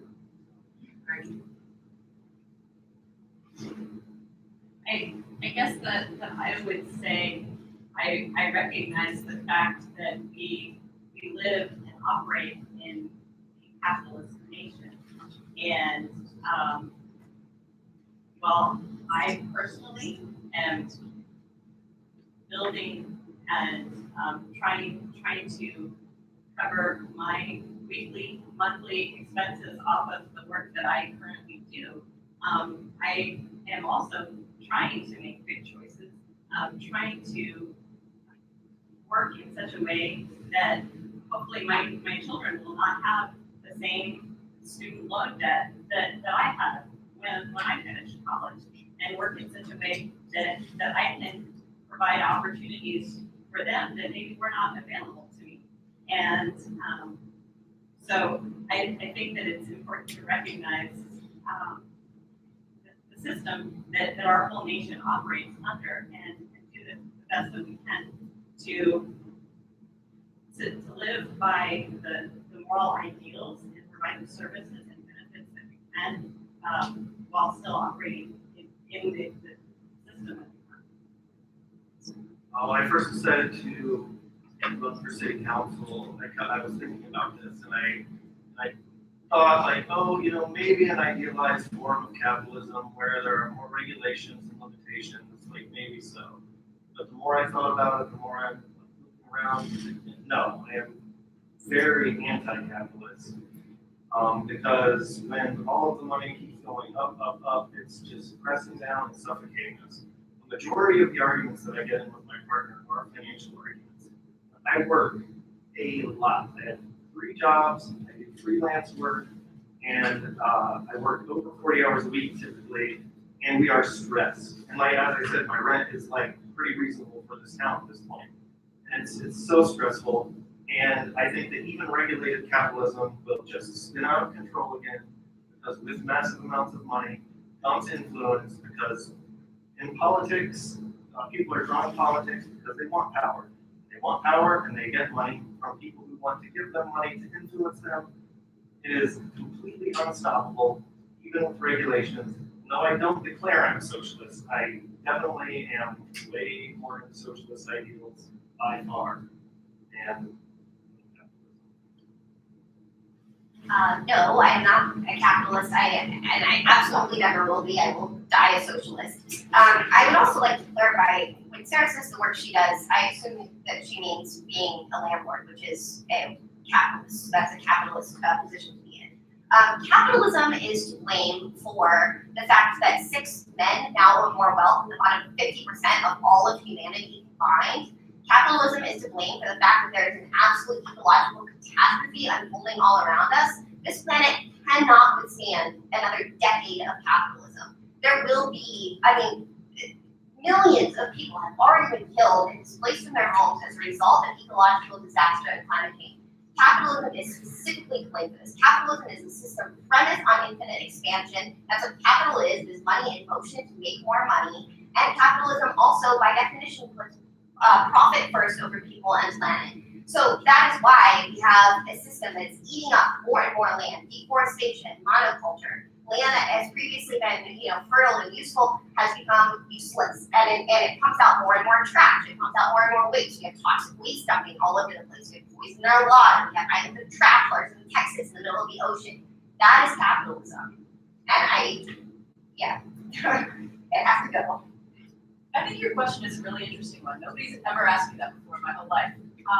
And I guess I would have to say that I'm not a business owner. I do not live off of investments, largely because I don't have very many investments. So I'm not a direct capitalist, but I live in this society and I try to make my living here. So at some level, issues that would really affect us are a little beyond city council. But some of the proposals that I've been hearing in the national presidential debate, if you will indulge me, that I think might really make a difference to make things more equal in this country, would be a $15 minimum wage that I mentioned earlier. Some good approach for forgiving student loan debt. I'm afraid some of you are going to be haunted by your debt into your late 30s, early 40s if something doesn't change, and that's just going to hinder that's not good for the country to have young people being so indebted. I think that would be good, and I really like one candidate's proposal for universal child care. A lot of you are probably not at this point yet, but child care is another thing like rent that takes a huge bite out of people's paychecks. If there were some way that the government could help parents pay for it and actually help people who work in early childcare earn a decent living, which they don't right now in most cases. I think that that could have a tremendously beneficial effect for a lot of people in our economy, including people right here in Athens. I'm a small business owner, I have employees, and I am a landlord. To some of you, I probably think that I've tucked my tail inside of my pants, and I've done my pitchfork outside. But let's think about this. Basically, I have the ability, through my staff, that I do my best to take care of, that I am able to go out and volunteer my time and help my community. And that's really the advantage to doing this kind of work. You know, this is something that I believe in because this is my community. This is something I believe in, and I'm always open to having conversations with everyone. You can sit behind that sign and giggle, but really the whole idea is to interact with me and have those conversations. Because ultimately, I'm here for you. I'm here for the electorate, and I am here to engage with you and understand you. We may walk away still not agreeing with things, but maybe, just maybe, we might understand each other a little bit better. Anybody else? Yeah, so I agree with everything that Ellie said about capitalism, and that even if we can't face them head on as city council, we're not the only ones. This isn't the only town. There are people all over this country who are like rising up to work on this. So we need to work on it on this level, even if we can't get something out of the giant, even if we can't like sweep the garbage oceans out of the island. We all have to like really, really focus on this. I'm not trying to villainize you, Peter, on like so at all. Yeah. But I think that like I'm happy that you have the time to go interact with the community. But that's a frustrating part of working all the time and not getting by is that like I also would love to use some of my time to do better things and to help the environment, help the community, but I can't. And I'm not saying I want to hold you down. I just want to lift other people up. And as far as $15 minimum wage, man, we've been saying that it needs to be $15 for a long time. I think it's time to start saying 20 at this point, for real. It's like, it's gone beyond that point. Yeah, so for me, the question of whether an individual capitalist is a good person or a bad person is utterly beside the point. I don't really know or care if you guys are good or bad people. That's really between you and your God. I just think we need a different system that will be more fair for everyone. So for example, if you say I can't afford to go out and volunteer in my community because my workers are working, shouldn't they have a chance to go out and explore their community and do the things that they want to do? Another thing I'll say is that workers create all value in society. All wealth is created by workers, and that wealth is hoarded by a small minority. That needs to change. Any other better responses? Yes, yeah, I do want to say that I do encourage workers to go out and do that. In fact, one of my employees was the one who put on the atmosphere during the summer. And I have another one that's currently working on the trail system of the Chance Trail work. And I do everything I can to make sure that people get out and do that stuff. And really, my whole life, my whole being is lead by example. And so what I do, I hope that other people look at it and understand that this is what you have to do to have strong community. We can take one more question from the audience. Yes. Okay, then we take your question. Okay. Yes. That's the service of the Young African American University's Cincinnati student was from the afternoons being shoved into the ground and arrested by 3 white Athens police officers on North 4th Street. Do you believe that use of force was justified? Sorry. Yes, Andy, what's your? We don't know yet, and so we're still waiting to hear what the facts are and trying to understand what the situation was. Like I said before, I feel unfortunate for everybody that was involved in that altercation. And I also understand that when you look at it, the damage has already been done. So now we have an issue where you have a person that now has a completely different perspective from the rest of their life. So, I don't believe that should ever be happening. But once again, since I wasn't there, I don't know. I really don't. But I want to find out and I want to learn more because when I think about racism and I think about how it is the foundation of this country.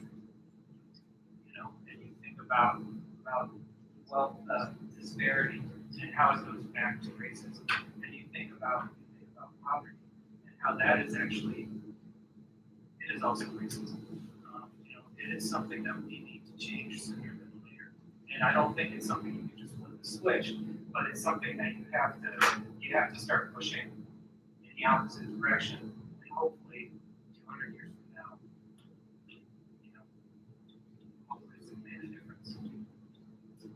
I think it's a really good question.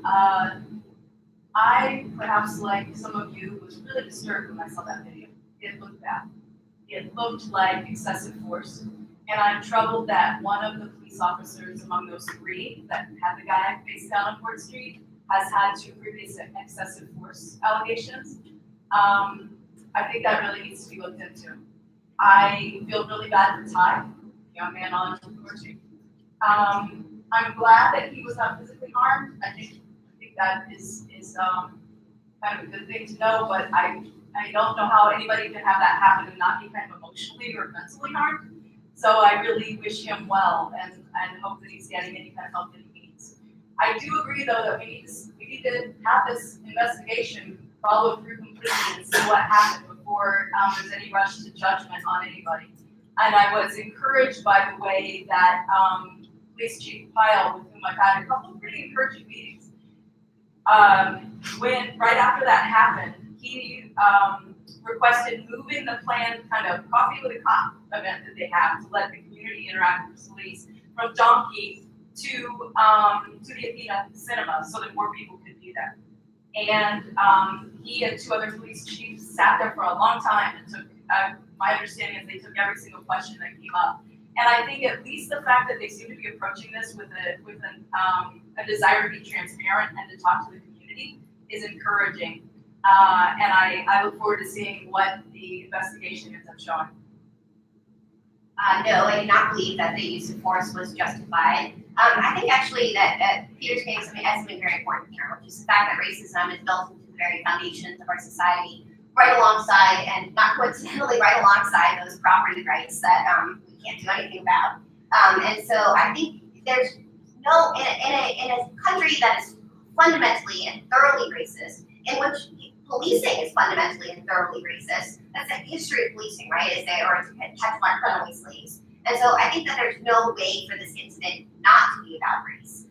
We all saw what we saw. It was very clear. I would also like to add that I would encourage any reporters in the room to fact check the assertion that Ty was not injured, because my understanding is that he was also physically injured.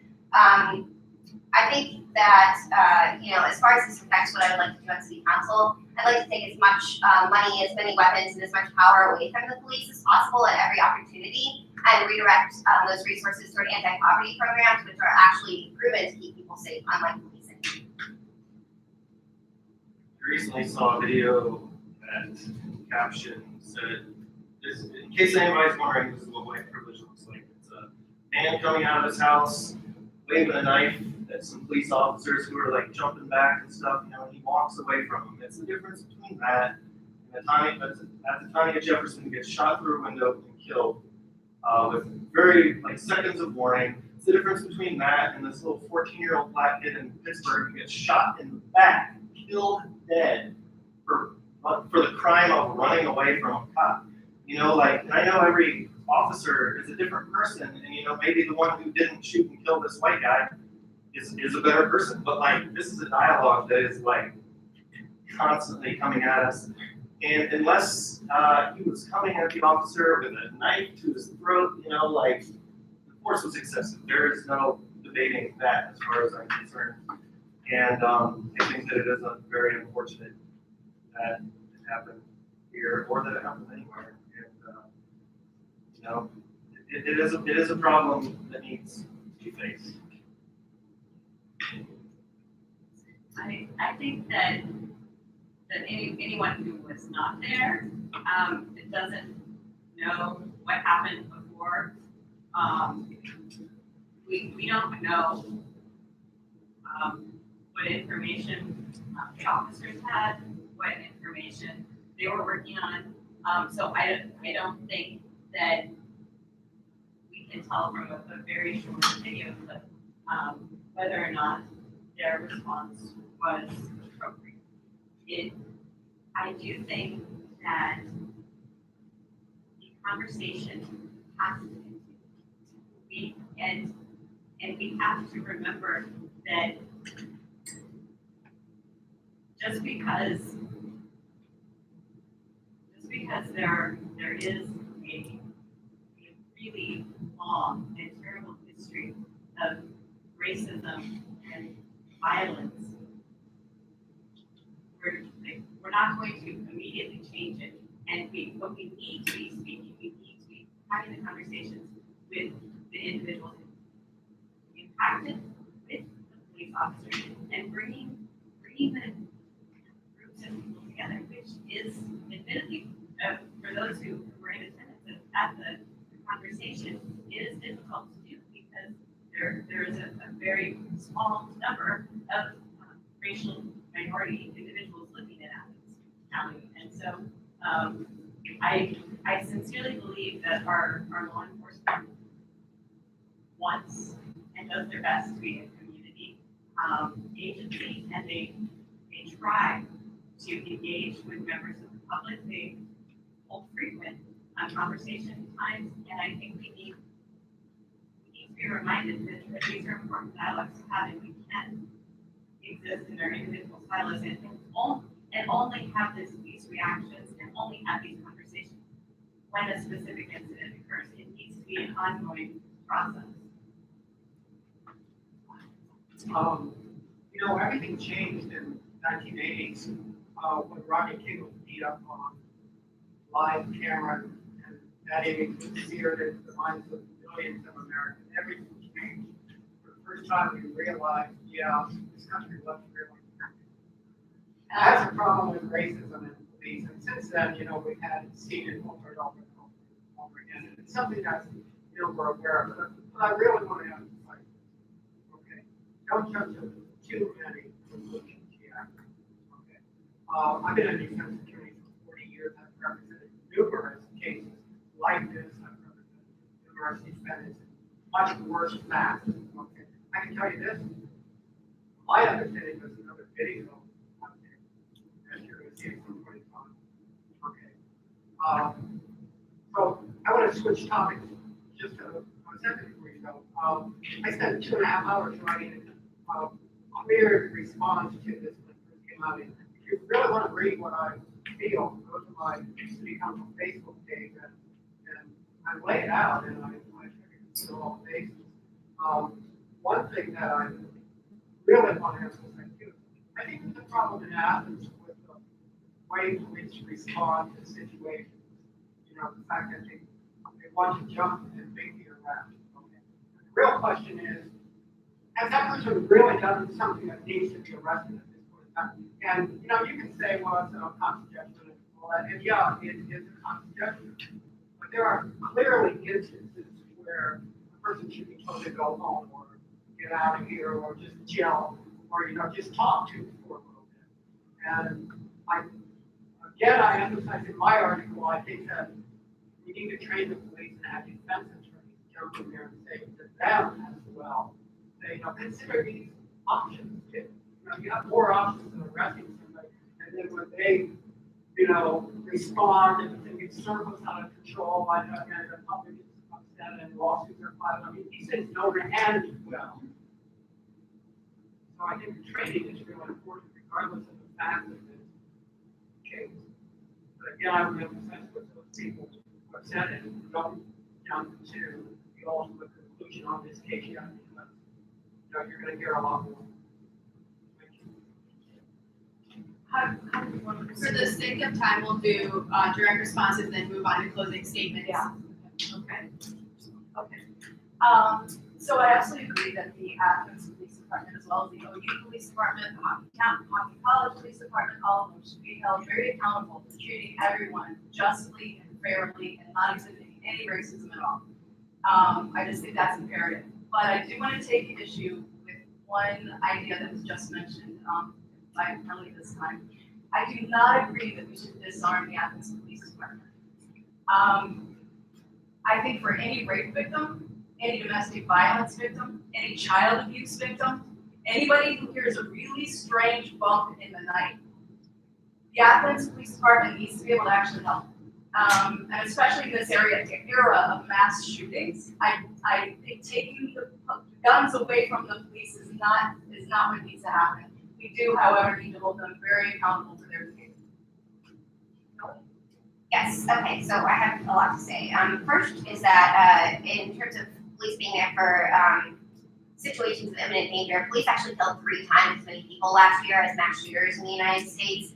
When it comes to domestic violence, police abuse their partners at 4 times the national average. And anyone who has gone to the police for help with a domestic violence situation or a rape situation, the vast majority of those people have found that the police do not help them. I would support anybody who has gone through that who chooses going to the police as their option. But as a solution to a social problem of rape, it is very clear to me that police are not the answer to that. Another issue I'd like to raise is that the Dayton police recently killed a 29-year-old unarmed black man named Michael Tuck. At the very next city council meeting after his murder, the city council voted unanimously to increase cooperation between Athens PD and Dayton PD, meaning that Dayton police officers will be brought to Athens to police us, and they did so with no dissenting votes and no discussion of Tuck's murder.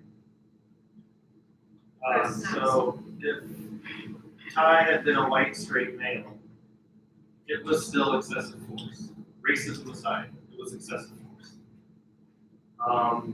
I would prefer to, if we're gonna have police officers, I would prefer them to be able to handle a situation without an attack like that. And as far as hearing a bump in the night, what got Tanya Jeffersonville was somebody called the cops because her door was open. And I am not gonna put my foot down and advocate for disarming cops, but I'll bet her family would have loved it. That guy didn't have a gun when the neighbor heard that bump in the night, because she would still be alive, and many people would still be alive. And if there can't be self-control exhibited, then it seems like a plausible consideration. Yes, and and this is, I went to that coffee with the cop tonight, and I walked out of there really wanting more.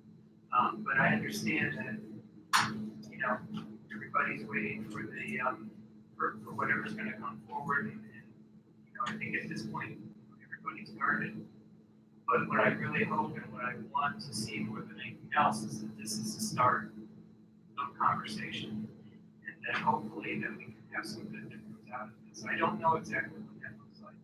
I don't, it's like we have a board that actually sits and talks about that. Is the board gonna come forward with recommendations? I don't know. It's just things that I keep thinking about, but I would say at this point, I still want more out of this whole situation. Thanks, everybody. We'll go to closing statements. Thanks, Darlene, very much. Thanks for the questions from the audience as well. So please give us a closing statement, 2 minutes, no more. Reflecting on why you feel you are the best person for the position and why students should vote for you. I believe we started this end here. We start here, yes. We can, yes.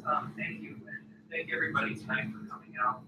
Really, this is all part of the process, and we have respect for everybody who's coming out and voicing their views and opinions, because it's important.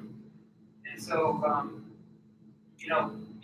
being this person that has been in this community for a long time, I feel like I have a good understanding of what the people have been talking about, what the direction is. So it's that long-term vision and making sure that we take conversations from today, weave those into that process, and move forward. Like I said before, every conversation is important, and you never know when you're going to be able to add to that conversation. Being engaged, showing up, and having those conversations, really being accessible at my business, having people coming in.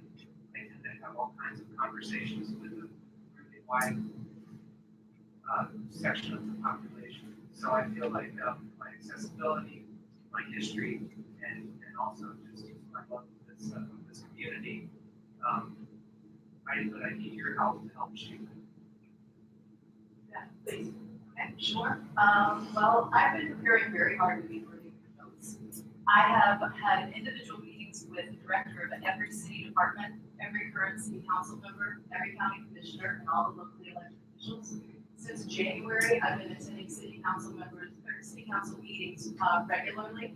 I've also participated in 8 or 9 different West Side Neighborhood Association meetings and volunteer events, like quick pick litter cleanups and putting flags on the graves of veterans at the Union Street Cemetery, as well as Far East Side neighborhood events. I've been on infrastructure tours, I've been on economic development tours. So I've really been, and I've studied the city budget.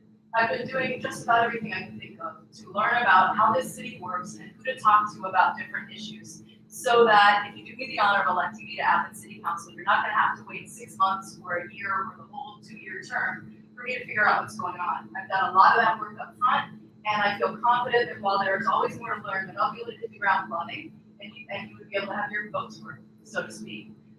Why else should you elect me? Well, one of my main goals is to make this already pretty green town much more sustainable. I want to see solar panels up on the public buildings and at the wastewater treatment plant. I would like to see solar cooperatives organized in town so that homeowners can kind of get a volume discount. And hopefully that would include some landlords that would put them on apartments like those. There are some on East State Street near the intersection with Stimson that have solar panels on the roof. I'd like to see more of that in Athens. I'd like to see a lot more trees planted in Athens. In the last 60 years, we've lost 40% of our tree canopy. And if you go around, as I've been doing while going door to door, you can see gaps in a lot of the rows of street trees. I think it'd be really great to replace those trees. And I would prefer for the city to do it with all native trees, shrubs, and flowers. They've evolved here, they need less water and maintenance. It'd also be a lot better for pollinators who really that hand right now, and for other wildlife. The last thing I'd like to say is that if elected, I plan to set aside an hour a month to meet at a public place so that anybody in the city could come talk to me about any city issue. Because I really value opportunities like this to hear what you care about, and I think each one of you that asked a question, and I don't want that to end if I get elected. I want things like this to be the beginning of that process. Because I think the city council should absolutely be listening to and accountable to the people of Athens. Ellen? Okay, well, in terms of how I've prepared for this, like David, I've been an activist for many years. I first became an activist when I was 11 years old, and I read the original book called Feminism at the school talent show. I became a socialist in the middle school after reading The Jungle and Les Miserables. And since that time, I've been involved in many different social movements.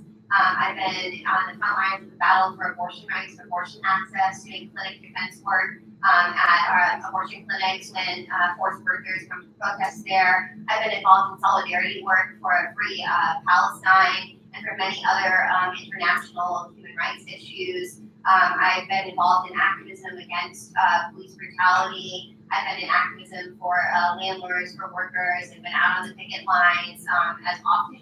Anytime there's a strike within like a 30-mile radius of me, or something. I actually once drove from New York City to Kentucky to be on picket lines because I think that I stand for workers, tenants, and students in Athens. I've heard a lot of people saying, well, we want to represent everybody, and I don't think that that's possible to do in a world that is defined by class stratification and class antagonism. There are workers and bosses with opposing interests to each other, and it is impossible to represent both of those classes at the same time. So I would like to represent workers specifically. I think that I'd like to use my seat on City Council a little bit differently. I would really like to use it as a platform for education, agitation, and organization. I don't think change ever comes from the top down, and it's not positive change. And so I think that I really want to use my seat as to be representative of social movements, to be a voice and a platform for those kinds of issues, and to figure out what can be done instead of saying what can't be done.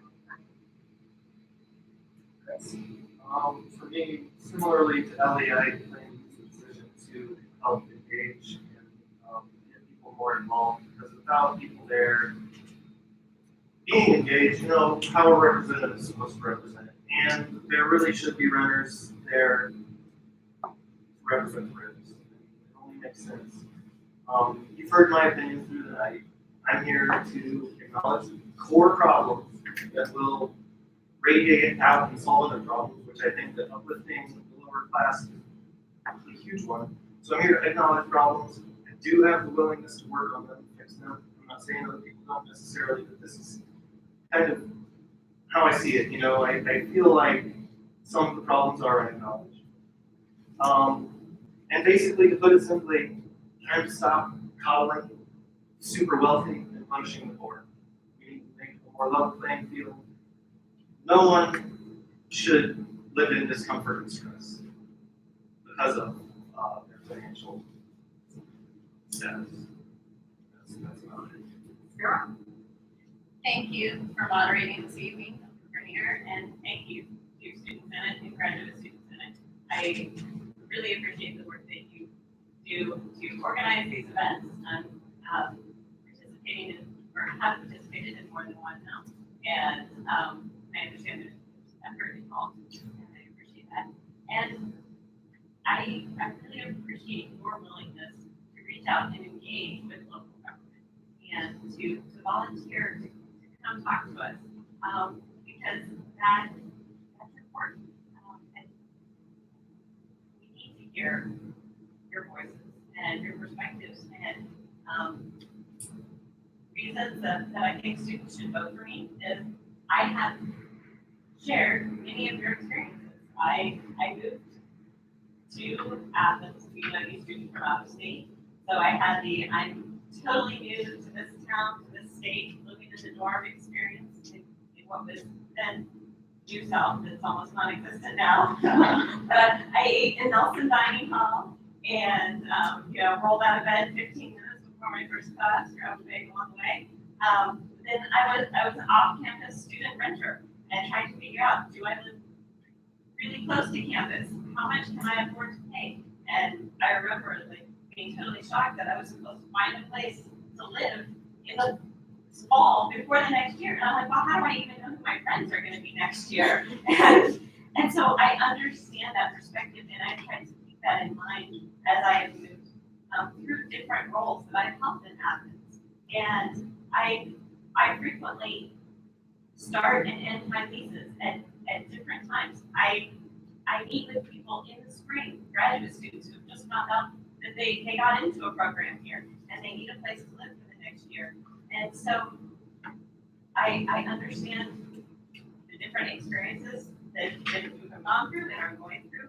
And I believe that makes me a better city council person. And I also now have the experience of being a parent to a college student who moved away and is living in the dorm. And I understand the stressors and the financial issues and the things that parents in these situations feel, and some of those live here in Athens.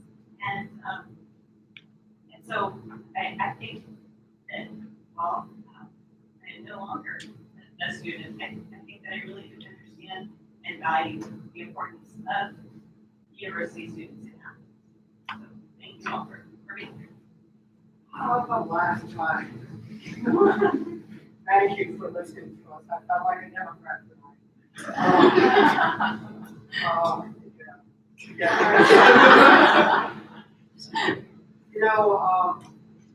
I mentioned earlier, I've been around the block, I've heard a lot, I've seen a lot of health cases. I've raised a kid here in Athens. I went to graduated in 74. I agree with almost everything people have said, and I disagree with almost everything they've said too. So and it's part of me that realizes. But one thing that separates me from everyone else is that I am more cynical than anything. I don't think anything is really going to happen that much or change that much. And I have some great plans too. I mean, I came up with a solar co-op a long time ago, and I want to plant 1,000 fruit trees. And I want, how do you feed my dinner? I what all that to do, but as practical matter, yeah, some weird stuff behind the curtain. It takes a little while to understand what's really going on and the procedure that's going on. Who's pulling the lever, who's making it. So, what I'm telling you, my big selling point is, I'm a cynic. I'm a skeptic. Say words. But, you know, I'll work for you. I'll voice my discontent. I do that quite often. I'm going to say my last bit is because I started this tradition of doing a haiku. I'm going to end with a haiku. And I wrote this tonight while I'm sitting here because while we all sit here, I often think of climate change and the effect of the world is having. So please take this with you and use it as you will. Do not despair. The butterfly that's going to raise against the approaching car. Not indeed still. Thank you. Okay, round of applause.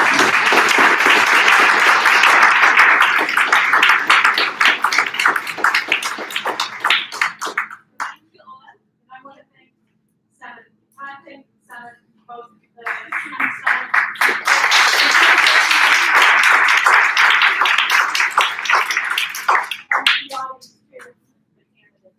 Thank you so much. So this concludes our event tonight. And thank you to all the candidates, as well as graduate student senate, and also student senate commissions of governmental and on campus. They're all coordinated together. We hope you enjoyed the event tonight and that you will know more about the candidates and you will participate in the voting. And make sure you vote. Early voting is now until, of course, day before election. And please, if you don't do early voting, vote on November 5th. Thank you all. Thank you.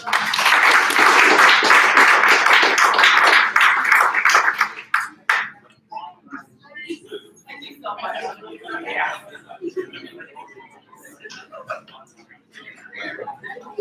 Thank you.